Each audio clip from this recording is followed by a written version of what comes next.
The best artists tend to be the ones with the most sensitive antennae to draw in the energy resonating at a particular moment. Many great artists first develop sensitive antennae not to create, but to protect themselves. Like in Soho, at that time, Soho was a terrible place. It was rats over there. You can buy a loft for $15,000 in New York City at that time. Of course, I didn't have this money, naturally, so I didn't buy anything. And I was observing how Soho is growing, getting more and more civilized place. I mean, New York City, civilized city, but the places were terrible at this time. 1970, 1978, 1977. And so the same started to happen in Jersey City.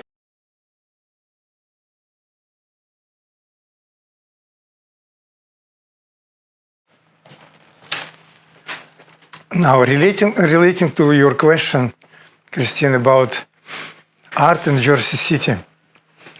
So what happened when I came to Jersey City here, my dream was to establish art center or center for the arts. And when I came here, it was abandoned city. Nobody wanted to go. When I tried to get a job in New York City, and if people ask me, where do I live? And I said, Jersey City, they declined my request to give me a job. Only because I lived in Jersey City. It's amazing. I never could believe that this can happen, but it happened. It's me that way. So I wanted to establish art center. And when I rented this apartment, the owner, I still didn't move in because this particular apartment was in renovation. They put walls at that time when I came here to look at apartment. They were putting kitchen accessories, sinks, all stuff like this. It was not ready. I have to wait for half year in order to move in here from Hotel St. George, where I was living temporarily over there for 2 years. So the owner of this apartment and other apartments, they invited me to his place. His name was Arthur Goldberg. He lived in Montgomery with his wife, Jane Goldberg. And he asked me, what do you think? How I can bring people to Jersey City to rent apartment? Nobody wanted to move here. And I'm building these apartments here. How can I rent it? Do you have any idea? I said, yes, I have an idea. I'm an artist. And my dream was to establish art center. At that time, he had his bank in one of the buildings, 80 Grand Street. In this building, he has Case Bank for lending money to new coming immigrants so they can maybe buy buildings here or apartments here so they can move here to Jersey City. Because I told him that if you will bring artists here to Jersey City, this city will right away grow up culturally, and it will bring other people. This is how you start a city, okay? And he was listening to me, and he created Case Museum by the name of his bank that he had downstairs in this 80 Grand Street building that he purchased. And when he started to call that Case Museum, I started to curate this place. And I started to bring my friends, because I already performed pantomime in New York City. When I moved to Hotel St. George, I started to teach pantomime over there in Morelli Ballet. It calls Morelli Ballet was on the corner of 14th Street and 6th Avenue in New York City. And because I performed, I got a lot of followers. Russian people, American people, whoever seen my pantomime performances. And I started to bring people here to Case Museum. Start to make exhibition with Jane Goldberg, his wife, and she created like bureau, it's like board of director, if I can say, of her organization, museum. 2 years later, to Jersey City came another my friend from Russia, from St. Petersburg, It was still Leningrad at that time when I came here. Anatoly Pronin and Arthur Goldberg called me, said, "Do you know whom I brought here to Jersey City?" I said, "No, I don't know. Anatoly Pronin." He said that he's your friend. So he was right in the next apartment, next to my apartment here. And he became board members of museum as well.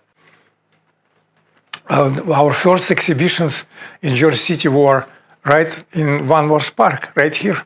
And we hang on a fence our artwork because it was no place to exhibit our work. We had Barrow Mansion right here, and we exhibited work in Barrow Mansion. I created art center. Actually, I have photograph of first art center in Jersey City. Some members who are still alive now, like Perry Timmerson, for example, one of them. He has his house. He purchases for, I think, $10,000.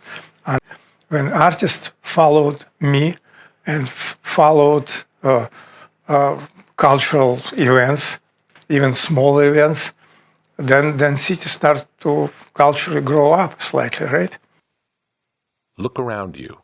There are so many remarkable accomplishments to appreciate.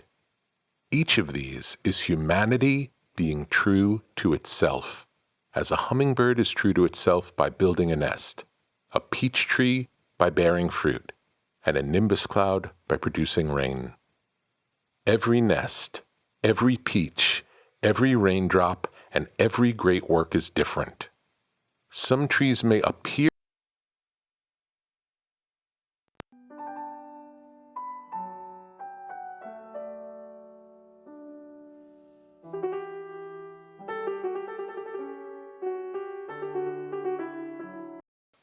We are all participating in a larger creative act we are not conducting.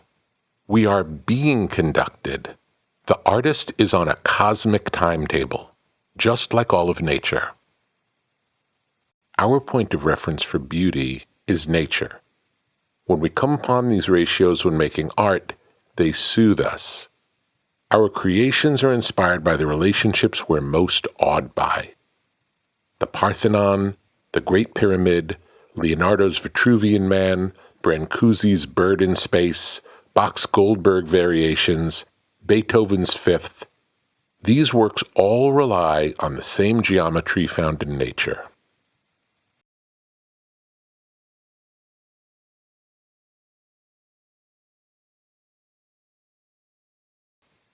These movements appear like a wave. Some artists are able to read the culture and position themselves to ride the swell. Others might see the wave and choose to swim against the current. We are all antennae for creative thought. Some transmissions come on strong, others more faint. If your antenna isn't sensitively tuned, you're likely to lose the data in the noise, particularly since the signals coming through are often more subtle than the content we collect through sensory awareness. They're energetic more than tactile, intuitive